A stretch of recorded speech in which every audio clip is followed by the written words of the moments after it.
Cooling সিস্টেমে যদি সমস্যা হয় তাহলে ইঞ্জিন ওভারহিট হবে। জি স্যার। তাহলে ওভারহিট হলে কী কী সমস্যা হতে পারে? থার্মোস্ট্যাট ভালভ কাজ করে না, ওয়াটার পাম্প নষ্ট হয়ে যায়, পরে হলো এই যে প্রেশার ক্যাপ নষ্ট হয়ে যায়, এই যে কোরগুলো জ্যাম হয়ে যায়, রেডিয়েটরের কোর জ্যাম হয়ে যায় না, ময়লা জমে যেতে পারে না, ময়লা জমে গেলে পানিটা যাবে নিচে, তাহলে কি হবে? জ্যাম হয়ে যায়। পরে কি হয়? লিক হয়, কুলেন্ট লিক হয়ে যায়, কুলেন্ট লিক হয়। গ্যাসকেট নষ্ট হইলে কুলেন্টটা ইঞ্জিনের ভেতরে ঢুকে যায়, তখন পিছন দিয়ে সাদা ধোঁয়া বের হয়।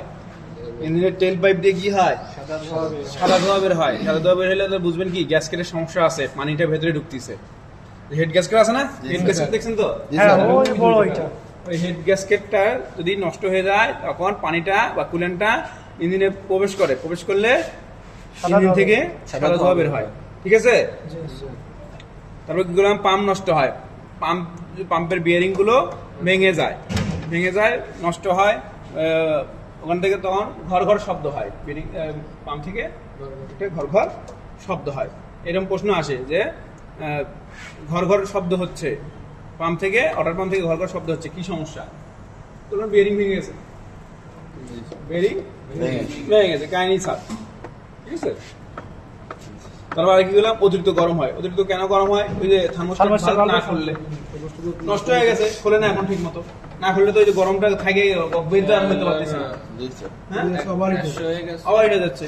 আবার দেখা যায় অনেক সময় থার্মোস্ট্যাট ভালভ খোলা অবস্থায় আটকে যায়, নষ্ট হলে আবার যখন খুলে গেছে তখন আটকে গেছে, আর বন্ধ হচ্ছে না, তখন আর ইঞ্জিন গরমই হইতে পারবে না। ইঞ্জিন গরম না হলে স্টার্টিং নেবে না, সবসময় ঘুরতেই থাকবে এরকম। ঘুরতে থাকলে ইঞ্জিন ঠান্ডা থাকলো, পানিটা তো গরম হইতে পারলো না। গরম না হইতে পারলে তো ইঞ্জিন মানে বেশিক্ষণ চলবে না, একটু চলবে, চলে আবার বন্ধ, একটু চলে আবার বন্ধ, মানে ইঞ্জিন ঠান্ডা অবস্থায় কিন্তু চলে না, ঠিক আছে? তারপরে কি বললাম? রেডিয়েটর যে কোরগুলো আছে সেগুলো জ্যাম হয়ে যায়, সেগুলো জ্যাম হয়ে গেলে পানিটা ঠিক মতো সার্কুলেশন হবে না, বারবার যাবে না।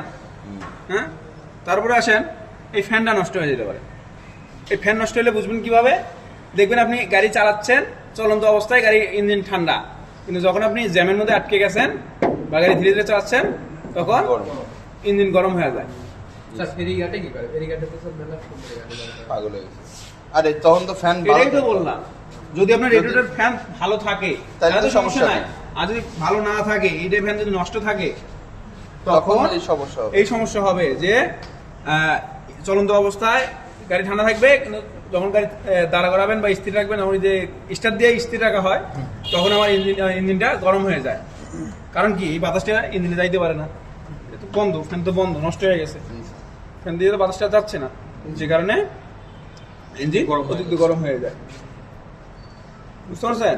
এরকম প্রশ্ন আসতে পারে যে চলন্ত অবস্থায় গাড়ি ঠান্ডা, কিন্তু গাড়ি জ্যামে থাকলে ইঞ্জিন গরম হয়ে যায়, কারণ কি? কারণ রেডিয়েটর ফ্যান নষ্ট। বুঝতে পারছেন? এইরকম করে যে প্রশ্ন হয় আর কি। মোটামুটি যেগুলো বললাম এগুলো যদি মনে রাখতে পারেন, আলহামদুলিল্লাহ হয়ে যাবে পাস, ইনশাল্লাহ।